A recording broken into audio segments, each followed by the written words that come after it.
Hello, wonderful viewers.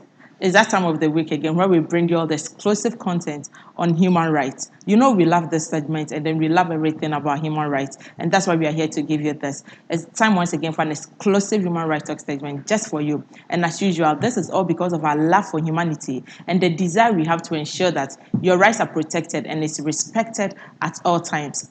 I am Ama Nupe, and you are watching Human Rights Talk with Nupes. To better understand the discussion for today, I have with me two great personalities, an entrepreneur who is also a human rights activist and loves children and, in fact, orphans, and also a counsel, a senior at the bar for that matter, who is also here to help us understand the topic for today. The main topic for today's episode is orphans and abandoned children. But as usual, we will talk about the life and livingness segment. And the topic for today's life and livingness segment is how to prepare when you are going for a first date. But then let me introduce you to our guest. We have with us Mrs. Cynthia Kasu. She's an entrepreneur, she's a human rights activist, and she's also a PR consultant. She does so many things for orphans and abandoned children. That's what we have here today to help us. And then, as usual, we have a counselor in the studio at all times. We have with us lawyer Nicholas Lenin Anane Eje. He's a private legal practitioner and also at the Akufo and Prempeh law firm, right? Akufo-Addo Prempeh and Co law firm. He's here with us to help us today with the discussion. We take a quick commercial break, and then when we are back, we will dive into the major issue for today. This show is powered by Nupes Foundation and Family Affairs, and it's also supported by Syllabus GH. It's a catering services. They support us with all of their catering needs and everything. If you are interested in anything for catering, contact them on Facebook and on Instagram. Their numbers will be rolling down the screen. We'll be right back. Stay tuned.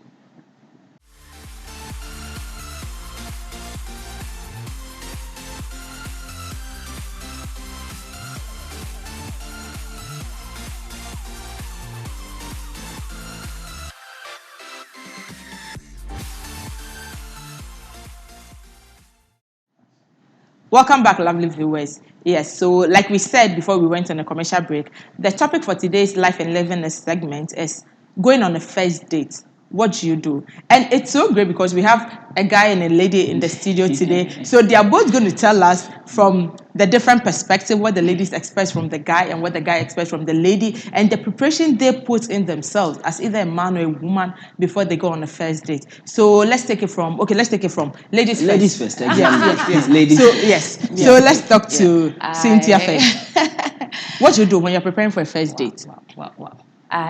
First, I have to look good. You have to look good because you see, that's very typical of women, looking good.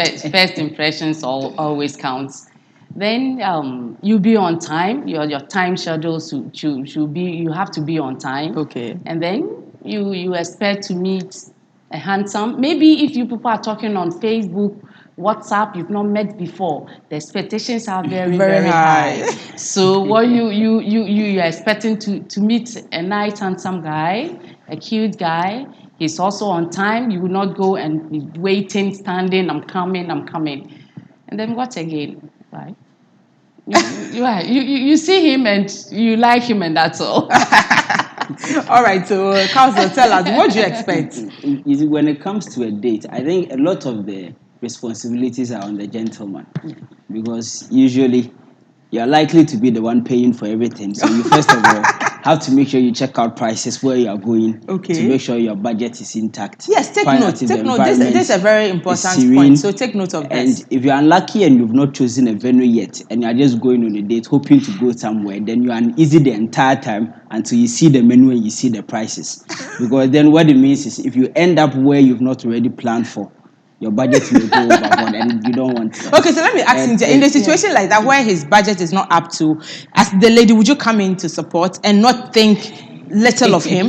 No, but then he has to prepare for more than, at least if you are taking like a 500 cedis, why wouldn't you put 200 cedis somewhere to see if I'm going to overspend or it's going to be less, to save you the first day shame or something. Because it's a very bad first day experience to have you go over budget and not be able to make it. Thank you. But And that's what ladies need to know. Exactly. And apart from that also, if you are not driving, it means you have to check your transportation costs. Transportation, Now, yes. for us, usually, we are not particular about the dressing, even though you want to look neat and sharp and smelling good for that matter. But it's a lot way more of the money and the responsibilities than really how I'm looking. You know, they say ladies love money. To spend, Yes. yes. So once you're able to And demonstrate some ladies enough, maybe. deliberately spend just to see if The extent you Yes. can yeah, go they, to, yeah, yes. they The just extent you can deliberately go do it. to. Just Which I think, do keep you on think doing is good? It's not fair. It's not not at all. fair. It's not Not at fair. all. And who knows, that man might be your Mr. Right or the And then last you- And you scare person him away. like preparing to marry you or Meanwhile, planning that's to not who marry you are, but then you miscommunicated something on the else. first day. Yeah. You see. And once we get that impression of you, we take a step back. Just to So make when sure you go home, you don't think dig a twice. hole into our pockets, of course.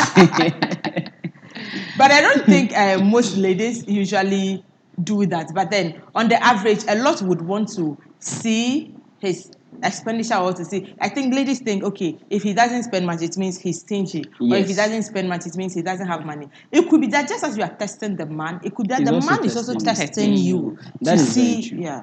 That's very true. And it places, if you are not careful, in the end, you may end up miscommunicating to each other. Yeah. Because if, for instance, you are testing him, he's also testing Testing you. you. Everybody goes away with a different impression of who you both actually are. Meanwhile, And that's not what you a are. first date gone bad. You see.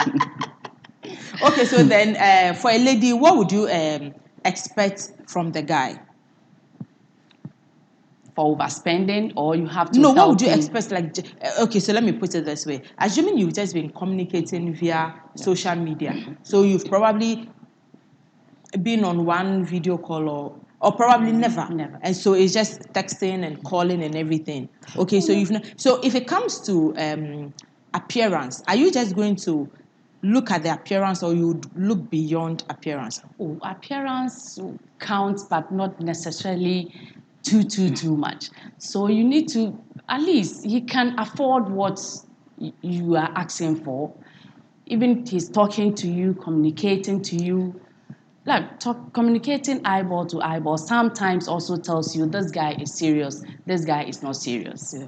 You see, so all these things count. So you have to you have to be yourself. Yes. You yes. have to be yourself. But you know, not it's to usually pretend. difficult to be yourself on the On the first first date. Yes, it's usually very difficult. Very difficult. There's some level of tension. And It doesn't matter how confident you are. that is it. Because all you are thinking, you are agitated, you are thinking, How And what you are is he am I going to thinking, thinking how of is the other me? person See seeing me? me. Am I being too jovial? Yes, Am I being too serious? yes, I mean, you're just all the while. Unless, of course, you've been able to ease into each other very well through the communication. Yeah, if there's a stage. rapport, Yes. if you're able to create a rapport within the first 10, 15 minutes, it Then flows. it It's, flows. it's That's very perfect. true. You both relax and then you just enjoy whatever is going But there on. are instances where the two of you will just be sitting down. Nobody will talk. You have drinks and everything, but you can't say anything. I can't say anything. So in that how instance, do you, is it the man who should make the move? Because traditionally, yes. you have to I make think the those move? traditional rules are there, but then again, this is the 21st century. If you are able to diffuse the tension, I don't know why you should wait No, for how the man come if he if I start saying something and you go and say this girl they will say you see? No, okay, so then let You see? me come in there. What tangent should the communication take? No, it's dependent on the level of rapport you built. Before, through your numerous before the conversations. first date. Okay. Because Yeah. some people ease up into the very gray areas very early in Yes. conversation and they are easygoing. And the others, even over phone, they are able to do that. When they meet in person, it's a different thing altogether. So it's really a question of a particular situation and how the parties have been able to relate. There are people on the first day, the kind of conversations you have them having, you think that these guys have These been guys, willing yeah. for that, but Yeah. it's not so. It's not so. So it depends on the individual. But for us guys, appearance and matching of appearance really matters. Yes. Because if I've seen you on social media, if we've communicated, if I've seen pictures of you, when I'm meeting you, I expect To be that to see same. exactly No, the no, it sample can't be, that I have been getting. No, it can't be. Other than exactly. that, It can't be exactly. It can't Other be than exactly. that- You see, so you see, we expect a lot from them when it comes to the monetary aspect, Monetary and they aspect, also yeah. expect a lot from us Oh, when it comes yes. to the appearance. Yeah. it really So I think we matters. put too much pressure on each other. That is true. Yes, That well, is, and after some time, when you get too familiar with each other, you get like, so was it because of this I was really I was- stressing with this person? yeah, exactly. When You you get get so comfortable with each other, comfortable. Well, it's for me, I think that when you're preparing for a first date, like they both said, just make sure that your appearance is on point. You have a little bit of money, not too little. For the man, you should have enough to be able to cater for the expenses. And for a lady, I don't think I've ever gone on a date without holding money on me, because anything can happen. yes. Like anything. So for the ladies, in as much as we are trying to test the guys to see if they are responsible or they have money or they are not stingy, I think you should have enough money on you. As much as the budget you are estimating that the outing will cost, you can have that much amount on you. It doesn't matter. He may probably also be testing you to see.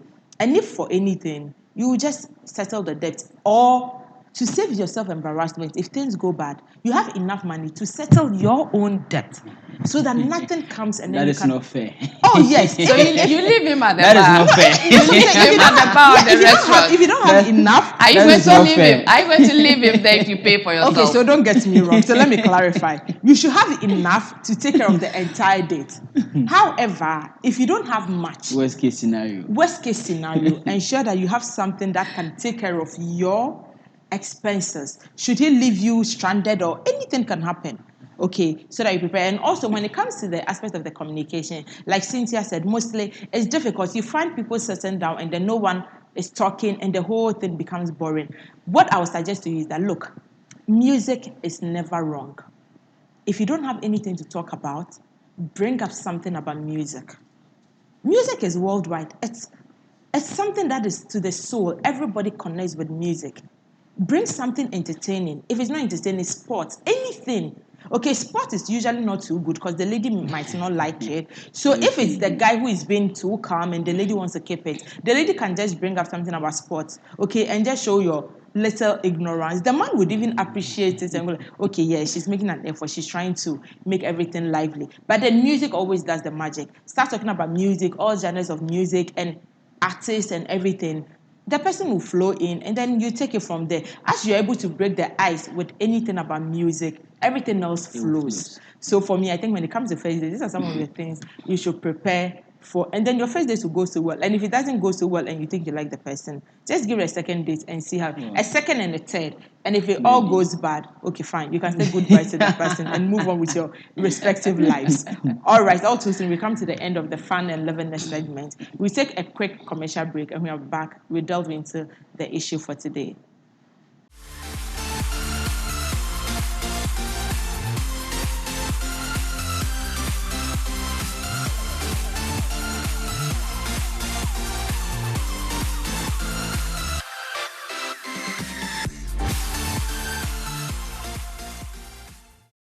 Welcome back, Cherries Brewers. As we stated earlier, the main topic for today is orphans and abandoned children. Who are orphans and abandoned children? We see them on the streets. Who is really an orphan and who is really an abandoned child? There's a lot more we don't know. Whether or not there are laws to protect them, whether or not UN has or UNICEF has something concerning them, we don't know that. And these are people. And as a human rights talk show, we look out for each and every one. Are these people's rights being infringed upon? Are they being well catered for? Is the government or the institution or agencies and every other person, are they being taken care of in the right way that they should? And especially in Ghana here, what happens to orphans and abandoned children? If you're an orphan and your family can't take care of you, what happens to you? If you're abandoned and you have no one to attend to you, does the state owe you anything? We are going to find out all of this in the studio today. Okay, so bringing me back to the first question, we would want to ask you, Lennon, could you explain to us what the word orphan means legally? Okay, Amma. So the word orphan, if I may say, it's a word that has gone or undergone transformation Okay, over the years? over the years. Yes. Okay. Because when you look at the original meaning of orphan, which has its etymology in Latin as orphanus, being without parents, over the years, owing to the need to protect a larger scope of people, the meaning has evolved. So orphan originally under the law was supposed to be persons without parents. Okay. That's persons whose parents are dead. Okay. But now contemporary definitions include persons who have one parent dead, and even persons whose parents are living but are unable to provide for them or provide the basic necessities of life. Okay.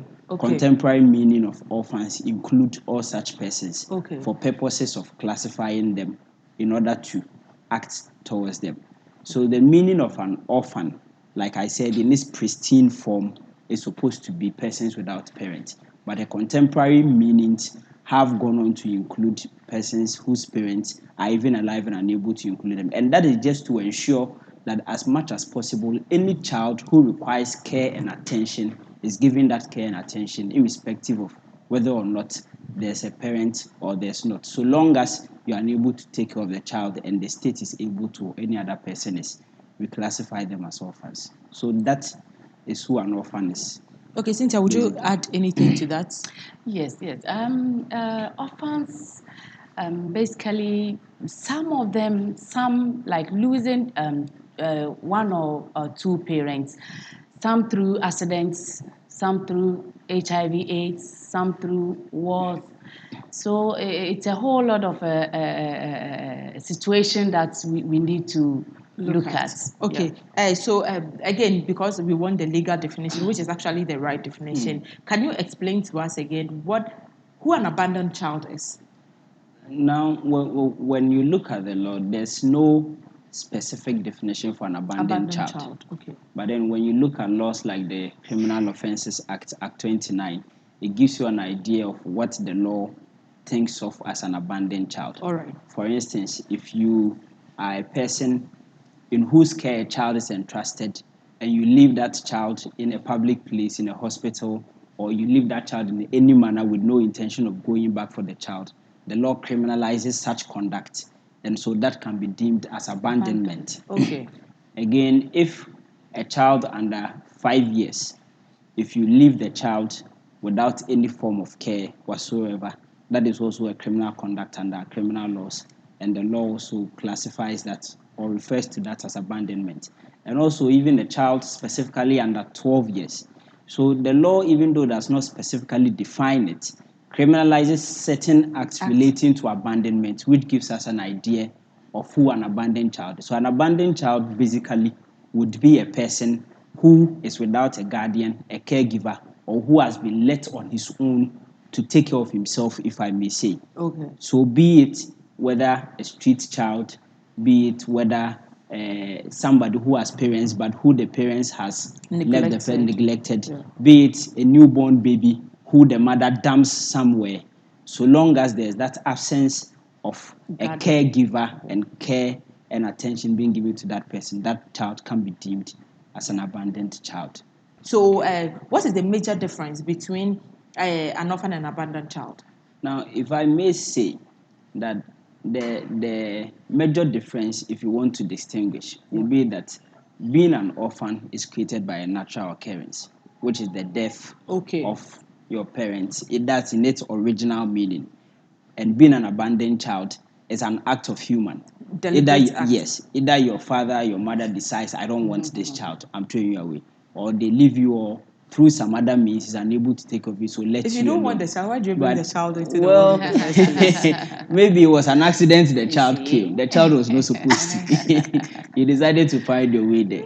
But in its contemporary meaning, like I explained, abandonment would actually be a part of an orphan, because it is defined in its broad terms to include all such children who, even though their parents may be alive, are not given the necessary care and attention. In the contemporary terms, like you stated, okay, what it said was that an orphan can be somebody whose parents are alive, but then are not taking care of the child. Yes. Okay, but then abandonment is more to do with they deliberately leave you. That is so. So how does it become a part of? Now, the reason in its broader terms it becomes a part of it is that the first element you look out for is that the parents are alive, all right, but they are unable to take care of you. They are unable. It's not deliberately abandoning the child. In abandonment, the reason or the mere fact that I abandon a child does not mean I'm able to and I just abandon the child. Maybe you're able to. Yes, but sometimes you also abandon the child because you are unable to. Yes, like she mentioned, and you said you may go into poverty, for instance. You get it. So in this but there are sense, instances where they can actually take care of the child. So what happens to what are you thinking of? To just, if you can take care of the child, if you can provide for the child. Maybe the person before, you see, I don't mean to be the devil's advocate, but then assuming I get raped, maybe gang rape, okay, and then I'm pregnant. And for some reason, I'm unable to terminate the pregnancy. And then I take it to the full term. Right. And then I have the baby. I'm working, I have money, I have everything. But you see, it's not everybody that's able to have that kind of love for people. So I don't want to keep the pregnancy, but due to one reason or the other, I was unable to terminate it. I take the baby to the full term, and then I deliver. I have the resources. But I just don't want to see the child, because the more I see the child, the more I remember the trauma I went through when I was gang raped. And being gang raped, if it was just one person who raped you, you can even picture the person in future, know that it's this man. But if it is gang rape, you don't know which of the semen got you pregnant. So that is absolutely understandable. But that's why I mentioned that if you want to distinguish in its original form, one would be a deliberate act, the other an act of God. But you should also understand that even when you are able to take care of the child and you are opting to neglect the child, you are still leaving the child without care and the necessary attention. And that is why, in its broader sense, abandonment will still come under the contemporary meaning of orphans. Because so long as the child is left without the necessary care and attention as a child, you are deemed to be an orphan in its contemporary meaning. So if you want to look at the broader sense, you can still put it as a subset. But I think for purposes of distinction, the original meaning for the two serves as better distinguishing between the two, for us to know that there are wicked people who could actually just decide, I don't want my child, so I'm throwing the child. Yeah, that's the point I was trying to make. Okay, so what are some of that's what you were talking about before I interjected. What are some of the major causes? We know HIV/AIDS is one of the major causes of. Cynthia, can you take us through that? The causes of the reason why we have orphans and abandoned children all over. Yeah, like you said, HIV/AIDS is one. Then war is another major one. And then I saw this thing on CNN or something. An 11-year-old boy from Uganda. He was abandoned, or let's say lived to be on his own, because he's having the pigmentation of a white something and a blue eye. So he was driven out from the village. Yes, he was driven out from the village. So sometimes to sicknesses, sometimes they deliver the baby, you see that there is no one hand, there is no this. So you find the ways and means to just get rid of the baby, then you go your own way. And poverty also counts a lot. I think that if you are to localize the cause in our parts of the world, one major cause would also be poverty. Because I'm unable to take care of the child. Myself, I'm unable to take care of myself. Why did you get pregnant in the first place? It's why I mentioned earlier, you were not supposed to come. You decided to find your way into the world. So since you decided to find your way, I'll let you go. So, and in our parts, poverty is a major cause of abandoned children. Because when he looks at the stress he has to go through taking care of the child, he just leaves it. And another thing is, I think, social construct and societal pressure. I think the issue of especially teenage pregnancy and how society views you, how society accepts you, a lot of times people will just give birth and abandon the child because they think that if I should keep this child, society sees me in a particular light or in a certain way. So I'd rather not. Then we have the rare causes of rape and the others that you mentioned, where people out of genuine hatred for the children, by way of how the child came into being, just decides, I don't want this child. Even in some situations, you have fathers who do not accept responsibility for children contributing to abandonment. Because if the father runs away, the mother feels like, okay, then let me also leave the child and have my way. So all these sum up. So these are some of the many causes that result in having abandoned children, because those ones are more of natural act and not an act of God. We'll take a quick commercial break, and when we're back, we'll continue with the discussion. This show is powered by Nupe's Foundation and Family Affairs, and is supported by Syllabites G8. It's a catering services. You can find them on Facebook and on Instagram. Their numbers will be rolling on the screen for you to contact them anytime you need them for your catering services. We'll be right back.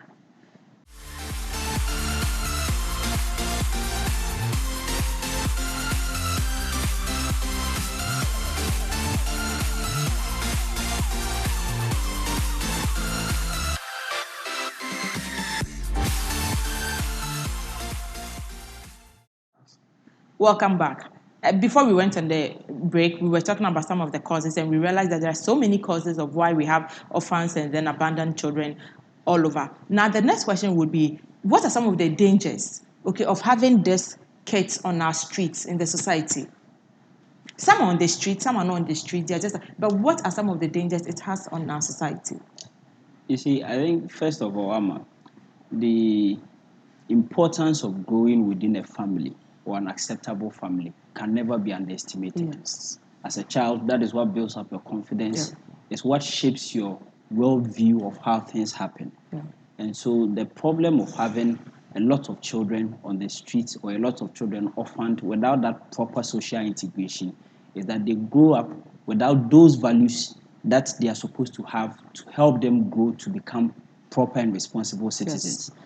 And it is what a lot of times ends them up in social vices, because particularly for those who get into teenage area, those are the times you ought to have some strict hand guiding and directing your ways, else you may easily fall into the trap of peer pressure or where you are not supposed to be. So a major danger is that we lose out on the proper formation of these children to become responsible citizens within the country as we require of them. And it's one of the advocacy things I've been working on with my NGO, because most of these street people, what we don't know, as Lenin said, what we don't know is that they don't have the values that we have. Okay, what you see as wrong, he doesn't see it as wrong. Yes. And they don't have an understanding of so many things. If they still, just as Lenin came in his car, the street child or an abandoned child doesn't care. Okay, all the child is thinking of is that, okay, why is he driving and I can't drive? Why is he doing this and I can't? So the next thing is that they attack you to be able to get the things that you have. Okay, and these are some of the dangers that we, as a society, we face on a daily basis. With that too, they forget that with through hard work, perseverance, and everything, and even going through like a childhood stage of being under somebody's care can get you to where that is what shapes them. Yes. So that is the danger, because they did not have that. They have no idea what that means, and then they become like a threat or a major issue to the society, harming other people. Yeah. It's problematic. It's major cause of prostitution and other things. you can say that. Okay, and then I would want to know, what are some of the means that the international community is using to mitigate the plight of these orphans? I think when we talk about the international community, we can have the international organizations, UNICEF and co. We can have various international powers, the United States itself, as well as foundations that are international based.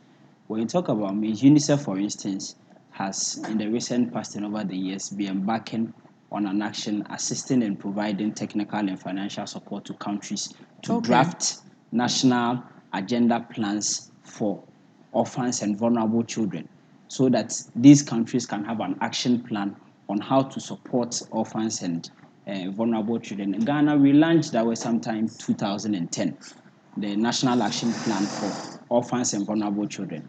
And international organizations, again, for instance, the United States, the presidency has a sort of NGO dedicated to providing funding to quite a number of countries towards eradication of orphans and supporting of orphans. That's making sure that these orphans have quality care, making sure they get proper education. Okay. So all those efforts being made by international bodies, international communities towards mitigating the situation of orphans and ensuring that even orphans who are there get the nearest and closest possible care that an ordinary child growing within a proper family would have. Okay, and then I would also want to find, are there any government policies in place to ensure the well-being of these orphans and abandoned children? In all honesty, here in Ghana, the problem I've realized is that we create our policies under the general umbrella of child protection and welfare. Okay. So the focus is ordinarily on the child.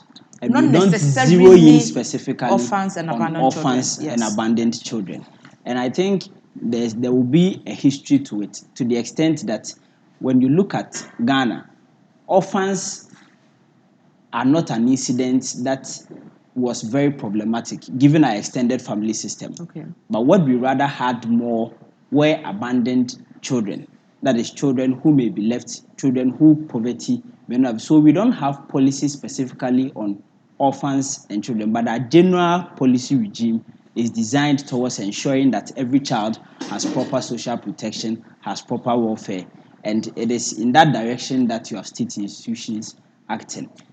Like I mentioned, the Are only they time, really acting? well, the only plan I've cited is the National Action Plan on orphans and vulnerable children, and this was sometime 2010.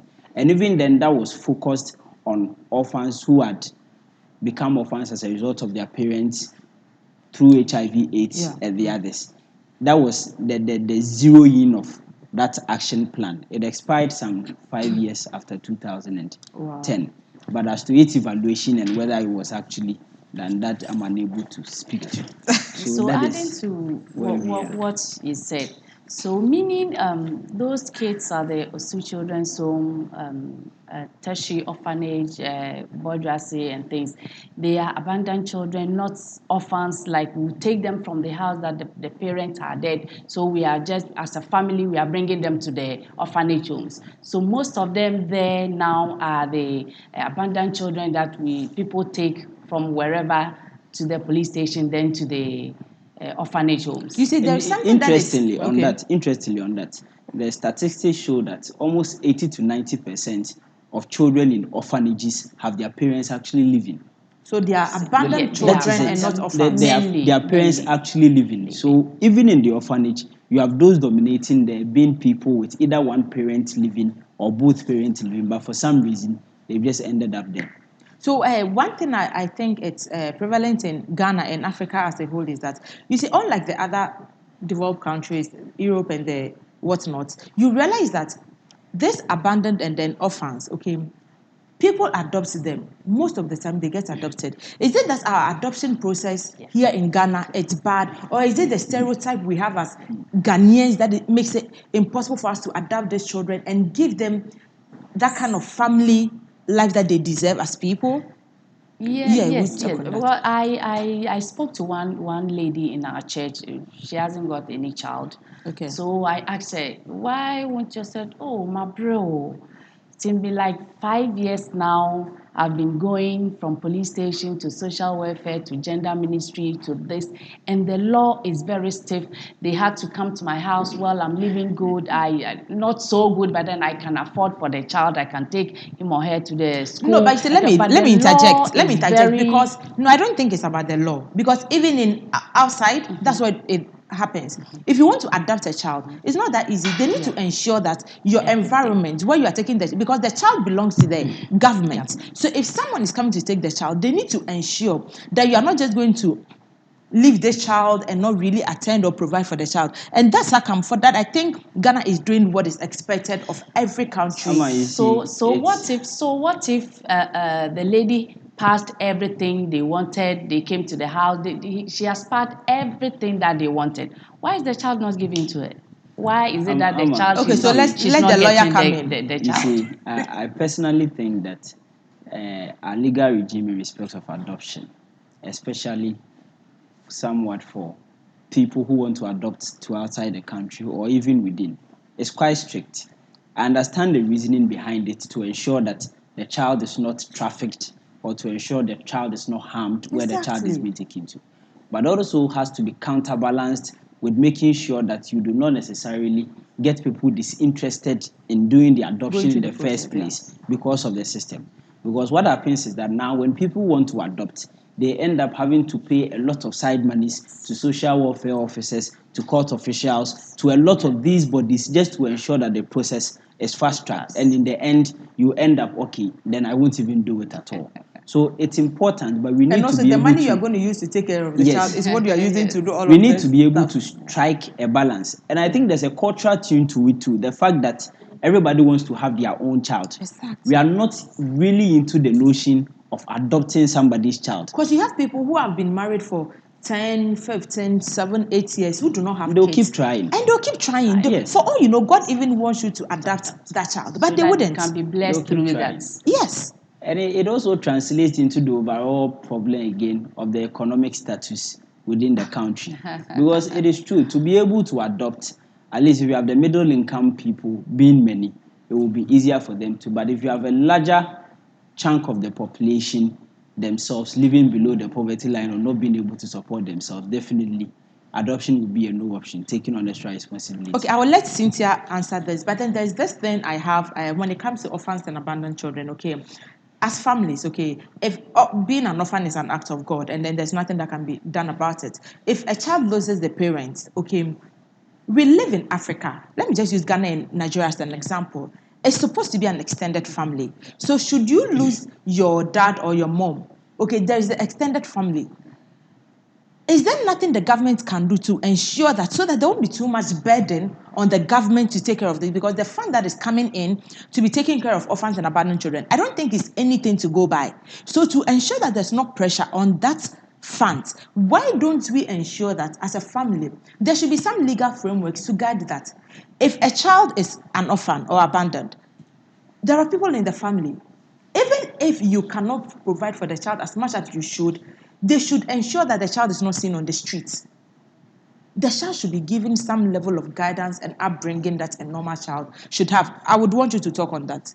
Yes, as a family, what mainly happens is when the parents are no more and the children, if the child is not one and it's two or three, that brings the main problem. Like somebody would want to take three children, including mine, to be six.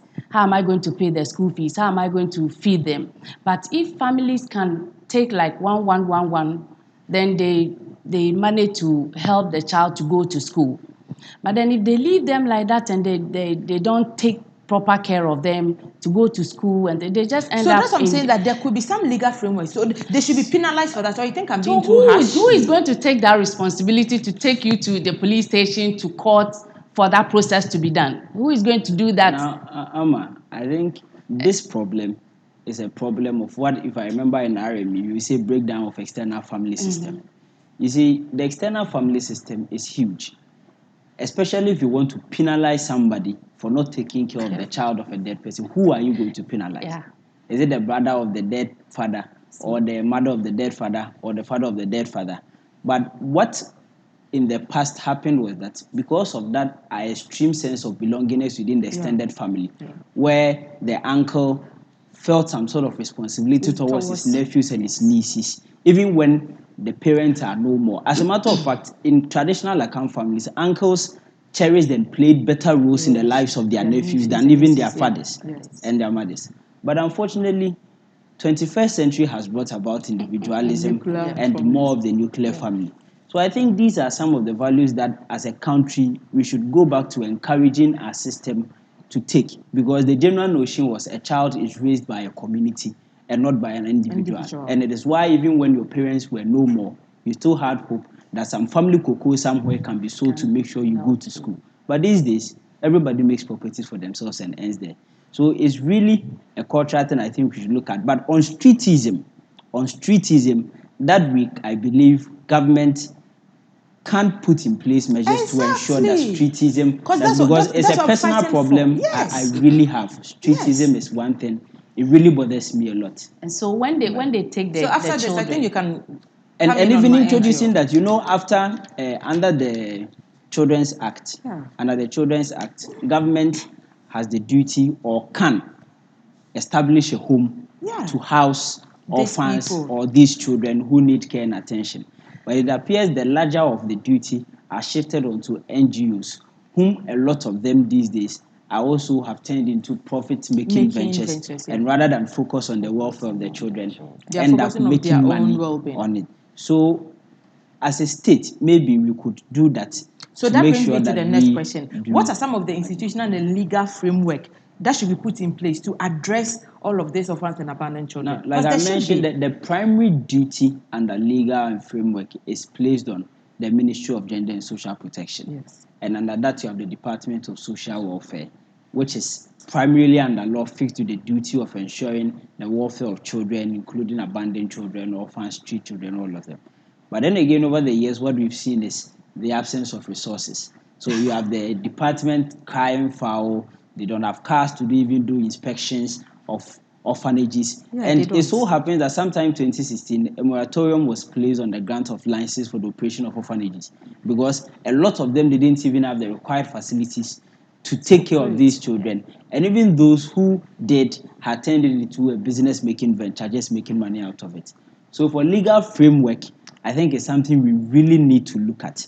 And maybe we can decouple the Department of Social Welfare and most importantly, furnish it more with the resources they need to do the groundwork because it's about the resources and also the right people in there. Else the Council, hold that resources will thought. go away. We will take a quick break and when we are back, we'll continue. Sure. This show is powered by the Pace Foundation and Family Affairs and also supported by Slaba G8. It's a catering services. You can contact them on Facebook and on Instagram for all of your catering needs. Their numbers will be rolling down the screen for you to contact them. In case you need them for all types of occasions, they are available.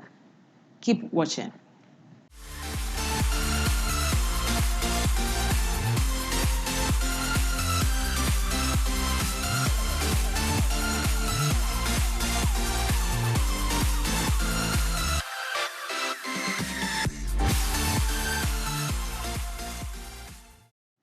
Welcome back. The next question I would want to find out is, are there any non-governmental organizations that have been set up specifically to deal with orphans and abandoned children in Ghana here?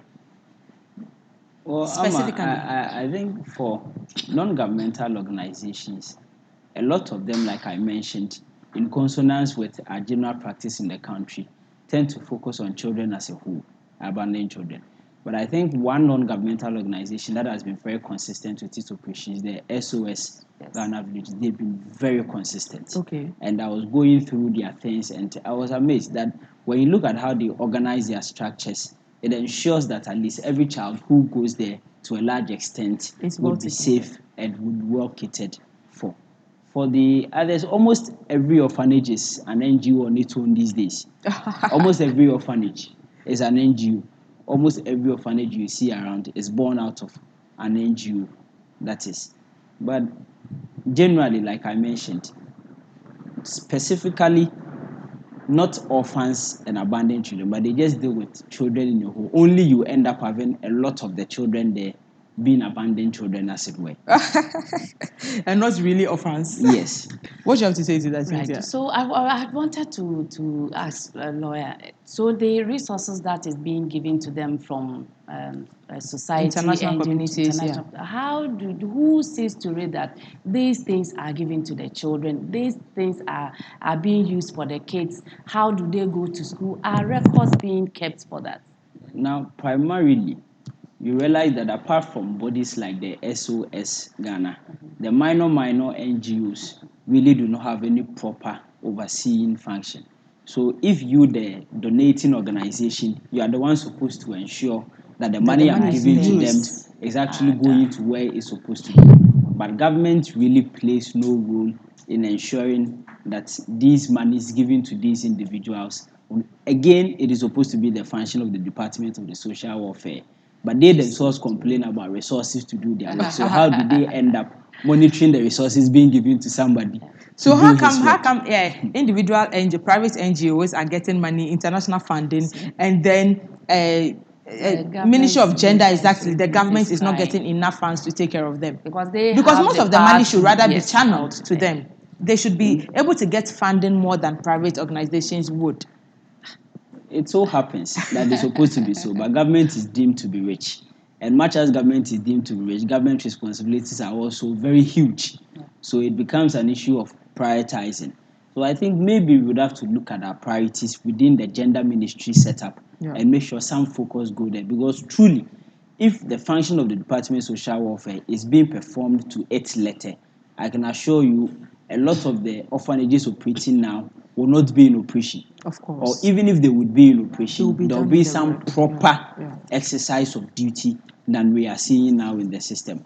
And the NGOs themselves and the orphanages also complain that even them, funding is also a problem. Difficult. They are the behest of individuals who walk in to donate on their birthdays, to take pictures and post on social media to see they did donations. So a lot of times, maybe some time of the year, getting to Christmas, the festivities, the donations come in, they get strapped for the rest of the year. So I think we have to look at all these things. It may even help if, for instance, government knows exactly the number of orphanages in the country. We have, yes. They know if we are assisting them with some form of support, be it funding or say relief items every month or every 2 months, you know, okay, these are the orphanages. Every month we send this year, it gets to them.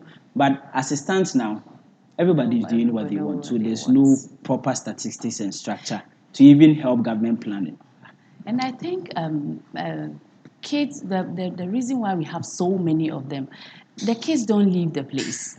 They don't leave the place. They are They just don't there leave the and they are orphanage. adding. Yes, they are adding. But it should But I be think the other with way when it around. comes with the definition of international definition of who an orphan is, I think after 18 years you are not considered as an orphan again. Yes. Or as an abandoned child. Yes. So from there, from 18 years, where would that person go? You see. Because they have nobody. They grew up there knowing this is where I belong to. This is where I live. So where should that person go? So the question should rather be, when they are in the orphanage, are they in school? You see, like I keep saying, There this should is a be an human rights exit show. plan. Okay, so Yes. there should be an exit plan. So It shouldn't from just be 18 an years. orphanage whereby you are housing people. No, so this is a wake-up call to the orphanages and to the government. This is what we are doing. As a human rights talk show, our aim is to ensure that everybody's right is protected, like we stated earlier on. So all orphans, there should be some legal frameworks to ensure that every orphan has an exit plan. You don't just adopt children into the orphanage and they stay there forever. No, you should adopt them, train them, they go to school, do something.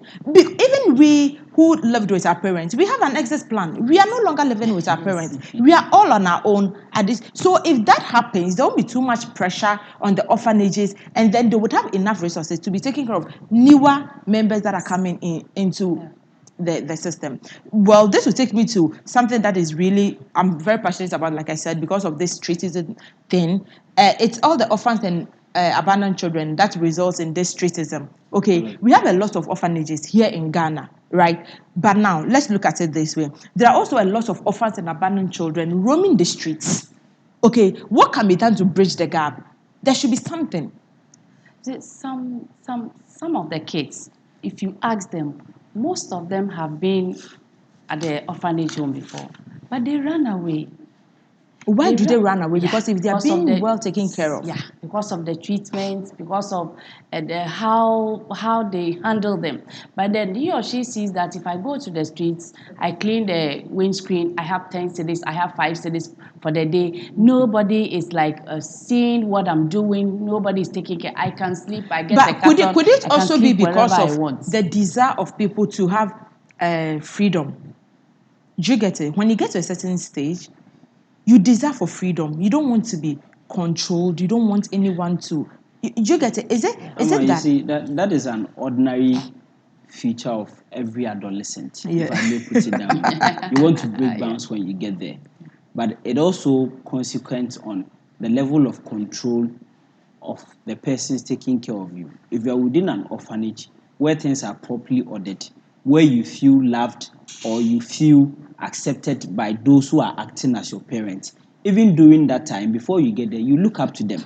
So even if you want to run away for the sheer running of it, because of that control they exert over you, you listen to them if they tell you it is enough. Recently, I cried in court because of a story I read on this gentleman. Is Hakim, a street child who had participated in an essay competition, gone out. Yeah, As I read this, I literally teared up in court because it makes you realize that truly a lot of these kids, they're given the opportunity, can do marvelous things, but we just leave them there. So for bridging the gap, I think it really has to do again with the proper structuring and supervision So of the the government is orphanages, failing us. so that those conditions there can be made conducive enough. And that way, if a child runs, then you know it's literally the child being stubborn and just being a bad kid. But you can't blame the kid when the conditions within where he's supposed to stay are not good enough. Yeah. Because if I'm being underfed and I clean windscreens like he said, and I'll get 10 CDs a day and feed myself. And every evening when you drive home, sometimes it even becomes a banter. So it's really this brings me back to, there was a time I was advocating for the fact that there should be some structures in place to ensure that if anyone, even as citizens, because you go to the markets, you see a 6-year-old, 7, 8-year-old carrying kayaye, carrying stuff and all that. There should be some systems, okay, in place to ensure that anyone at all has the right to see a child on the street who is below 18 and take the child to some home. There should be some home or some structure somewhere that somebody can just take the child to that place. Okay, the last question I would ask, it's not legal because we've been dealing with the legal aspect for so long and then blaming everything on the government. But let's look at it this way. Even as an extended family, okay, that or the African culture that we were all brought up in, don't you think our family system have also failed us? Because look at it this way. If only, but for the fact that Lenin said we are in the 21st century and everybody is like veering towards the nuclear system, as a family, should you see a child of yours or a family member, for crying out loud, you are connected. Okay, so this, like I said, moves from the legal aspect to the moral aspect. What is happening? Our moral values, what is happening? Do we not care about other people anymore? Are we unperturbed about what is happening to other people any longer? There must be something. We are running out of time, so you talk 30 seconds each on it. Now, this all boils down to everybody wants to get his or her own, not to look at anybody else. Because this time there's no money, there's stress, there's tension. So I'm going to add another tension to my tension. Let me just leave that person alone. I thought having a lot of kids is actually an asset and not really a liability. It's just a liability from the beginning. But if you look at it from the broader sense, because biblically having kids, it's a good thing. It's success. You should be able to take care of the kids when you have them. That is the bottom line. And I think one problem we've been overlooking in this entire thing is migration, intra-migration. Okay, it's true. Because again, you go to the public places around, a lot of the people there are people who have come from the northern region, like the Kaya you mentioned. And so in such instances, the extended family is even handicapped in helping. Because the person ends up here not knowing anybody here, finds somebody here, gets pregnant, gives birth to another child. If the extended family was doing the right thing there in the north, I don't think they would have come down. Like I said, it's a bigger problem. It's a bigger problem than just what we are looking at. It should be that maybe we'd have to revisit tenets as a society to encourage and improve again that sense of communal living rather than this individualistic living. It doesn't help. But I think it's the society, it's the hardship and the tension now. That's why everybody's like running away from these kind of responsibilities. Well, all too soon, we come to the end of another episode of the Human Rights Talk with Nupeis.